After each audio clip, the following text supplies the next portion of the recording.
Hello everyone, welcome back to English में आप सभी का स्वागत है। तो आप सभी सोच रहे होंगे कि इतने टाइम के बाद वीडियो को हमारा कंटिन्यू किया जा रहा है। मैं आपको बताना चाहूँगा क्योंकि मैं अपने वीडियो इसलिए कंटिन्यू नहीं कर पा रहा था क्योंकि कुछ हेल्थ इशू के कारण मैं अपना वीडियो को बीच में ब्रेक कर दिया था।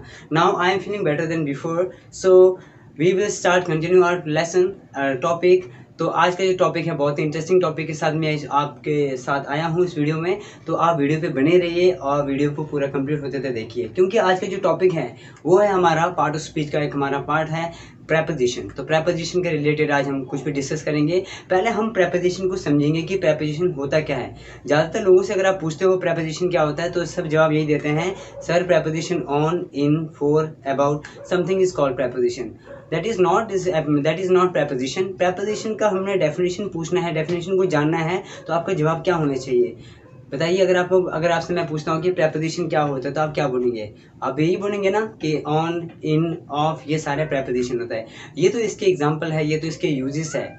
तो हमने पहले प्रेपोजिशन को समझना है कि प्रेपोजिशन होता क्या है। तो ज़्यादा समय आपका वेस्ट नहीं करूँगा टाइम, तो हम कंटिन्यू करते हैं। तो आज का जो टॉपिक है वो है प्रेपोजिशन। प्रेपोजिशन ओके तो प्रेपोजिशन क्या होता है, पहले प्रेपोजिशन को समझते हैं हम। प्रेपोजिशन का क्या मतलब होता है तो देखिए, यहाँ पे जो प्रेपोजिशन जो बना है ये जो दो वर्ड से बना है, एक तो प्री से बना है और दूसरा जो बना है पोजीशन से बना है। किससे बना है? प्री और पोजीशन। प्री का मतलब होता है पहले, प्री का मतलब होता है पहले होता है, और पोजीशन के दो टाइप्स होते हैं, एक तो हमारा प्री होता है और दूसरा हमारे पास होता है पोस्ट।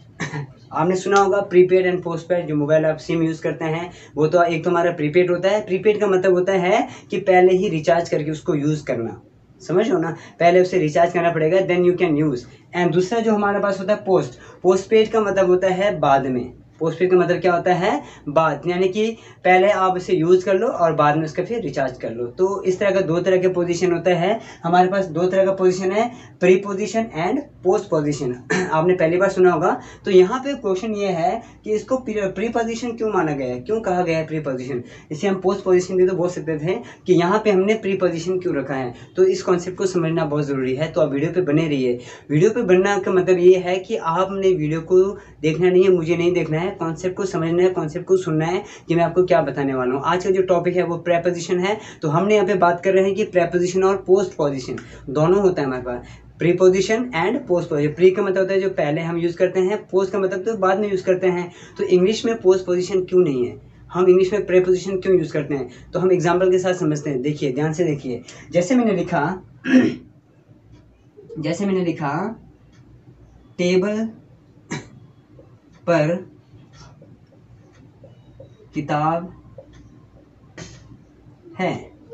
अब देखिए यहाँ पे क्या है, टेबल पर किताब है। अब टेबल पर अगर मान लो मैं किताब को काट दूं, अगर मान लो सपोज करो मैं किताब को काट दूं, तो हिंदी में क्या बन रहा है? टेबल पर। मतलब कि टेबल हिंदी में मतलब क्या होता है कि टेबल पर। अब जिसमें टेबल तो हमारा क्या है, नाउन आ गया, और जो पर है ये हमारा क्या है, प्रेपोजिशन है। बट यहाँ पे हम हिंदी में इसको प्रेपोजिशन नहीं बोलेंगे। हिंदी में एक बात हमेशा ध्यान रखना है, हिंदी में आजीवन पोस्ट पोजीशन होता है, ना कि प्रेपोजिशन होता है। देखिए, नाउन के बाद आ रहा है, पोस्ट का मतलब होता है, देखो प्री का मतलब होता है पहले और पोस्ट का मतलब होता है बाद में।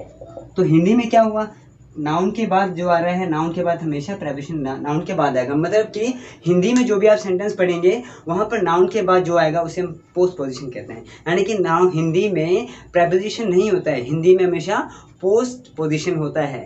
बात समझिए ना। जैसे मैंने कहा टेबल पर, टेबल के नीचे, टेबल के बाहर, टेबल के अंदर, टेबल के साइड में, स्कूल में, स्कूल के अंदर, स्कूल के बाहर। तो जो भी आएगा नाउन के बाद आएगा, और हिंदी में आजीवन पोस्ट पोजीशन होता है। यहाँ पे अगर आप इसको प्रेपोजिशन बोलते हो तो ये गलत होगा। यहाँ पे क्या होगा, ये यहाँ पे हमारा पोस्ट होगा, पोस्ट पोजीशन। हिंदी में हमेशा पोस्ट पोजीशन होता है। तो इंग्लिश में क्या होगा, इंग्लिश में कैसे बनेगा? अगर इंग्लिश की बात करूँ, अगर मैं इंग्लिश में बोलूँ यहाँ पे टेबल ऑन, तो ये तो हमारा गलत हो जाएगा, क्योंकि इंग्लिश बनाने के लिए हम क्या करते हैं, कई लोग हिंदी को हिंदी की तरह सेम लिखते हैं, हिंदी और इंग्लिश को दोनों सेम लिखते हैं। कई लोग कहते हैं टेबल के नीचे टेबल और पर के नीचे ऑन कर दिया, तो ये सेंटेंस टेबल ऑन, ये गलत हो जाएगा ना। तो इसको इंग्लिश में बनाने के लिए क्या करते हैं, जब भी हम इस तरह का जो सेंटेंस आता है, इस तरह का जो सेंटेंस जब आता है तो इसको हम हिंदी से इंग्लिश में जब बनाते हैं तो उसे हमेशा क्रॉस किया जाता है, उसे हमेशा क्या किया जाएगा, क्रॉस किया जाएगा। जैसे देखिए इसको मैं इरेज करता हूँ अब इसको क्रॉस करके देखेंगे तो क्या होगा, तो जो पर है वो यहाँ पे आ जाएगा ऑन, और टेबल जो है यहाँ पर आएगा ऑन टेबल।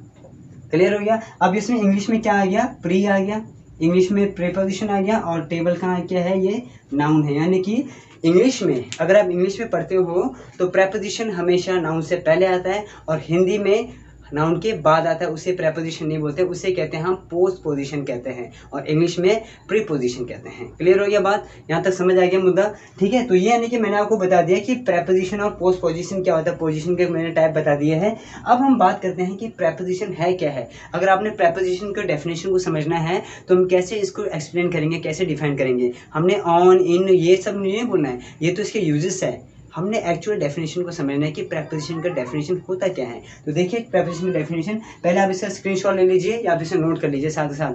अगर आप मेरी वीडियो को देख रहे हैं तो पेन कॉपी लेकर बैठना है, अदरवाइज आपको कॉन्सेप्ट समझ नहीं आएगा, समझ लो। तो इसे आप एक बार नोट कर लीजिए, देन हम आगे बात करते हैं कि डेफिनेशन क्या होता है।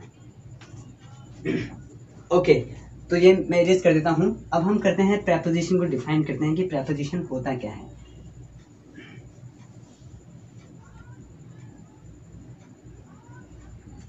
देखिए definition, preposition is a word which is used to establish a relation between two nouns। यानी कि क्या बोलता है, प्रीपोजिशन बोलता है कि ये क्या करता है, दो नाउन के बीच में उसके रिलेशन को बताता है, दो नाउन के रिलेशन को बताता है। कैसे बताएगा, जैसे एग्जांपल देखिए, मैंने जैसा लिखा एग्जांपल, टेबल पर पेन है, टेबल पर पेन है, यानी कि क्या है यहाँ पे, ये तो हिंदी में तो हमारा पोस्ट पोजीशन हो गया। अब अगर हमने इसको प्रीपोजिशन करना है, इंग्लिश में करना हो, तो हमें क्या करना पड़ेगा, क्रॉस करना पड़ेगा। क्रॉस करना पड़ेगा मतलब यहाँ पे देखिए टेबल भी हमारा क्या है, नाउन है, पेन भी हमारा नाउन है, और जो है हमारा इज है, जिसे हम हेल्पिंग वर्ब कहते हैं, ऑक्सिलरी वर्ब के टाइप्स आते हैं, हेल्पिंग वर्ब कहते हैं, और जो ऑन होगा ये हमारा प्रीपोजिशन होगा, ठीक है ना। अब इसको इंग्लिश में करना तो क्या करना पड़ेगा, पहले क्रॉस करना पड़ेगा, अदरवाइज ये गलत हो जाएगा। तो हमें लिखना पड़ेगा the pen is on the table, ठीक है। अब यानी क्या बोल रही है, the pen is on the table, तो हमारा सेंटेंस बिल्कुल सही हो जाएगा। जब भी इस तरह का कोई सेंटेंस आता है तो उसे हमेशा क्रॉस किया जाता है। और प्रीपोजिशन क्या होता है, ये दो नाउन के बीच में उसके संबंध को बताता है, उसके रिलेशन को बताता है। अब यहाँ पे ये मत सोचिए कि दो नाउन को, दो सेंटेंस को जोड़ रहे हैं, यहाँ पे सेंटेंस की बात नहीं कर रहे हैं। अगर आप सेंटेंस के जोड़ने की बात करते हैं तो उसे कंजंक्शन कहते हैं, तो ऑन कंजंक्शन नहीं है। हमने कि यहाँ पे ये रिलेशन को बता रहा है कि दो नाउन के रिलेशन को बता रहा है कि नाउन के ऊपर नाउन है, समझ लो ना, रिलेशन को बता रहा है। अगर मैंने कहा कि सर, अगर आप सोच रहे हो कि सर ये तो नाउन से पहले आएगा तो उसे एडजेक्टिव कहते हैं, पर नाउन से जो पहले आता है ना वो एडजेक्टिव होता है, बट यहाँ पे दो नाउन के बीच में आ रहा है ना, दो नाउन के बारे में बात कर रहे हैं तो उसके रिलेशन को बता रहा है, उसके संबंध को बता रहा है। यानी कि डेफिनेशन बोलता है कि preposition is a word which is used to establish, establish के स्पेलिंग थोड़ा गलत हो गया, इस्टेब्लिश एच लगाना है, establish a relation between two noun, यानी कि दो नाउन के संबंध को बताना, इसे कोई प्रीपोजिशन कहते हैं। बात समझ आ गई यहाँ तक, ये आपका एक प्रीपोजिशन का डेफिनेशन है। अब इस तरह के कोई भी आप एग्जांपल बना सकते हैं, जैसे मैंने कहा टेबल पर बुक है, टेबल पर किताब है, the book is on the table, table के नीचे किताब है, या टेबल के नीचे बिल्ली है, तो क्या लिखेंगे, the cat is under the table. तो इस तरह के बहुत सारे आप सेंटेंस बना सकते हैं। तो बोलिए प्रीपोजिशन क्या कोई मुश्किल है, नहीं है ना। Preposition is very easy concept, easy topic. अगर आप इस कॉन्सेप्ट को समझते हो तो इजी है, अदरवाइज ज़्यादातर लोग क्या कहते हैं कि प्रीपोजिशन बहुत मुश्किल है, इसके बहुत सारे टाइप्स होते हैं, ऑन, इन, आफ्टर, बिसाइड है, बहुत सारे प्रीपोजिशन के बहुत सारे टाइप्स हैं। अगर उसमें गिनती करें तो ये बहुत ज़्यादा होगा, बट हमने इसको ईजी तरीके से समझना है, कॉन्सेप्ट को समझना है। अगर आपको कॉन्सेप्ट क्लियर है तो प्रीपोजिशन कोई मुश्किल नहीं है, प्रीपोजिशन सबसे ईजी है, और प्रीपोजिशन के बिना हम सेंटेंस नहीं बना सकते हैं। तो दो नाउन के बारे में कोई संबंध को नहीं बता सकते हम, ठीक है ना। क्लियर हो गया बात। तो ये था हमारा प्रीपोजिशन का कोई इंट्रोडक्शन था। तो अब हम बात करते हैं अगला, पोजीशन ऑफ प्रीपोजिशन।